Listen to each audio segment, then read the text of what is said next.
Coachella might be known for music, lights, and unforgettable nights, but beneath the bass drops and desert sunsets, this place hides some seriously dark secrets. Before you zip up your tent for the night, you need to hear these 3 chilling cases that had happened right in the valley. Each one gets darker than the last, and the final story, well, it's one of the most disturbing things I've ever come across.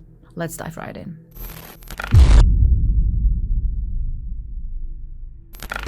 Many remember that August 2023 was a month when a powerful Hurricane Hillary swept through the southwestern United States and Mexico. It brought torrential rainfall and gusty winds, resulting in massive damage to lives and property. But to one family in particular, August 23 will always be remembered for a completely different reason. Just after 9 p.m. on 20th of August 23, a woman named Jessica heard a knock on her front door. When she went to open it, she saw that standing there was one of her neighbors. Jessica asked what was going on, but the neighbor just shook his head. He asked if all her children were at home safe because just a few moments ago he heard some gunshots going off. And Jessica looked at the neighbor confused, but then nodded, yes, all her kids were home. But then Jessica's daughter interrupted her. She said that her brother, a 16-year-old boy named Joseph A. Ross, had gone out for a walk in the rain, but he has not returned yet. And so Jessica looked at her daughter in disbelief. She had no idea that Joseph wasn't home. And so alarmed by what the neighbor told her, Jessica rushed outside only to find her son lying face down in the water. Joseph, also known as JOJO, had been shot just outside of his family home, and it was too late for anyone to help him. The emergency services were called immediately, but it would take them almost 8 hours to get to the family's house. When they finally did arrive, they secured the whole place and the young boy was pronounced dead at the scene. Investigation began immediately, but because of the severity of the weather, there were just no leads coming up from anywhere. Police did launch an extensive investigation, but to this day, they still have no suspects in sight. And so the family remains filled with grief and unanswered questions. They pleaded with the community for information, hoping that someone will come forward to bring JoJo's killer to justice. JoJo was one of 8 siblings, a young man with dreams as vast as the desert sky. He loved his family deeply, especially his nephews, and was known for his kindness and warmth. It is extremely upsetting that he was taken away from them so suddenly and way before his time. His killer, or killers, they still remain out there hiding like cowards. They took an innocent life that night and then fled the scene and went into hiding. No matter what happened that night, the killer did not need to do this. They showed no mercy, and for this I hope they will never find a peaceful moment for themselves. A GoFundMe page was set up at the time to help the family with the cost of the funeral, as in their own words, this was an expense and such a tragic loss that they were completely unprepared for. This investigation is still ongoing, and the Riverside County Sheriff's Office Central Homicide Unit is urging members of the public that might have any information about this case to contact the Thermal Sheriff Station. His family continues to honor his memory, sharing stories of his kindness and the joy he brought to their lives. And they hold on to hope that justice will be served, and that one day the person responsible for taking JoJo's life will be held accountable.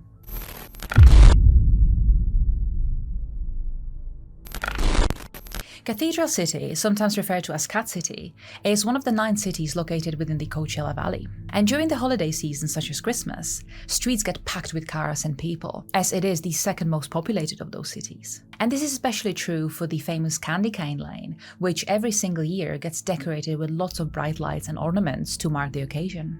But while most people are able to enjoy these festivities, for one woman in particular, this time of the year and location brings very dark memories. On the 19th of December 2015, a woman named Roxanne Serda was traveling through the packed roads leading to the Candy Cane Lane. She was in a car with her boyfriend David Chavez, and both were in a great mood. This was going to be their last Christmas when it was just the 2 of them. See, Roxanne was 9 months pregnant and she was only 2 weeks away from her due date, meaning the baby was going to arrive just after Christmas. And Roxanne and David could not be happier. They knew that the baby was going to be a boy, and so they had already a name picked for him, and it was going to be Atreyu. As Roxanne and David were navigating through the busy road, they could hear that the person in the car behind them was getting really agitated. He kept blasting the horn of his SUV at them and was constantly on top of their own car, driving so close to it. David didn't know what else to do. There was nowhere to pull over to let the other car pass by, and so all he could do was just to sit patiently and with the rest of the traffic just keep inching forward. But then something else happened, and this is exactly why Roxanne keeps having nightmares, even to this day. All of a sudden, the man from the car behind David and Roxanne jumped out and, full of road rage, marched over to the driver's side where David was sitting. He then started shouting at David, who had no idea what was going on. And so David started shouting over that man as well, just to try to calm him down, and saying that he had a pregnant girlfriend in the car with him, so could the man just give them some space? But the aggressor didn't seem to care, and actually got even angrier than he was before. And out of nowhere, he pulled out a gun and aimed at David and started shooting at him. At first, David tried protecting himself, and then he actually tried driving off, but there was nothing he could have done. After hitting David a few times, the shooter then aimed at Roxanne and fired once, hitting her in the middle of her pregnant belly. Roxanne, who was shouting at the man to leave them be, gave an audible gasp and then fell forward in a seat.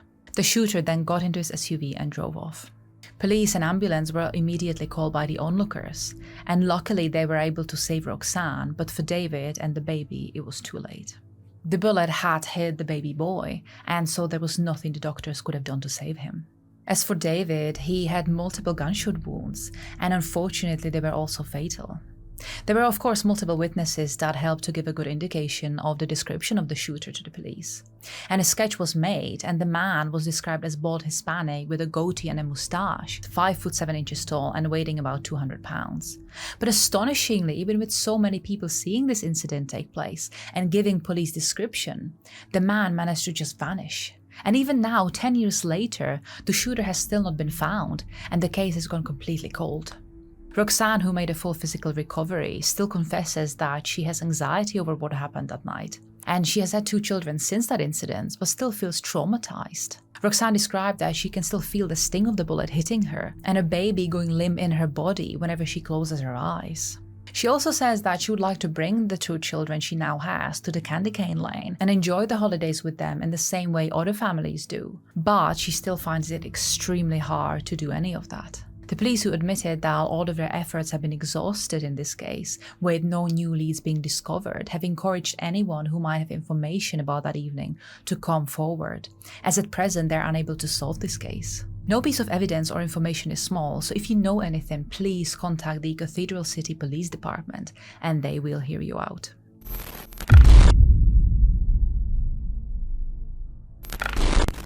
On a warm May evening in 2017, the sun was just setting over the Coachella Valley.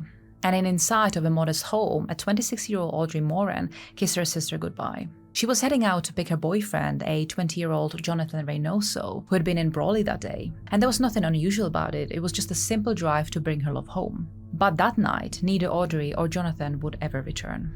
Later that evening, Audrey's mother received a photo, a sweet smiling selfie of the couple. It was comforting at first, but that feeling faded quickly, as she realized that she had actually seen the photo before. And so Audrey's mother got this feeling that something was wrong. And 2 days later, the first chilling clue emerged.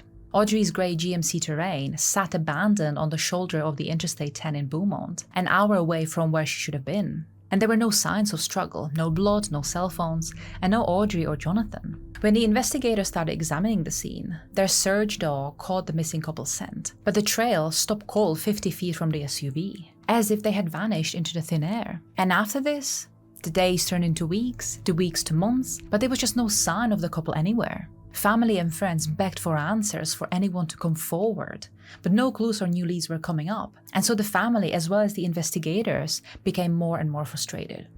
And behind the scenes, the police worked furiously. Over 50 search warrants and dozens of interviews were conducted. They kept searching the area and going over all the details over and over again, until 3 years later in June 2020, and that is when all the quiet shattered. It all began with an arrest of 3 men, Manuel Rios, Abraham Fregoso, and Jesus Ruiz Jr. They were arrested on charges of kidnapping, murder, and a cover-up. The investigators believed that Audrey had likely walked in on something she was not meant to see, and that something was the murder of Jonathan. And so for that, her life was taken too. But this was still far away from being the end of the story. Soon enough, 3 more names surfaced. Those were of Adrián Inés Castaneda, Aaron Bernal, and Eric Rios. But with more arrests came more questions, and yet there was still no motive revealed by the investigators. But one piece of information did slip out, and it was actually that Audrey and Jonathan might have known their killers, and so that their betrayal might have worn a familiar face. Now fast forward to October 2020, in a lonely stretch of California desert, 2 sets of remains were finally found. And so after years of agonizing uncertainty, the worst had come true.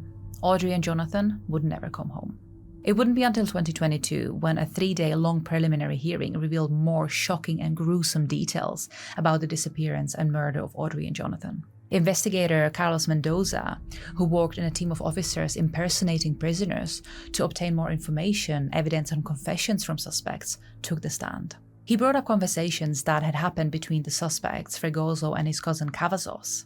In Mendoza's findings, a supposed drug trade was to happen between Jonathan and the suspect Rios and Fregoso, but apparently this trade did not go smoothly, and so Rios wanted to teach Jonathan a lesson and ended up striking him. This was only meant to hurt Jonathan, but the beating was so severe that it actually ended up killing him. And as for Audrey, Mendoza believed that she had been there when Jonathan was struck, and so she became emotional and continued on to say that she would go to the police. And so afraid that the authorities would get involved, Fregoso grabbed Audrey and began strangling her. And after a moment of struggle, Fregoso snapped her neck, and her body fell to the ground, dead.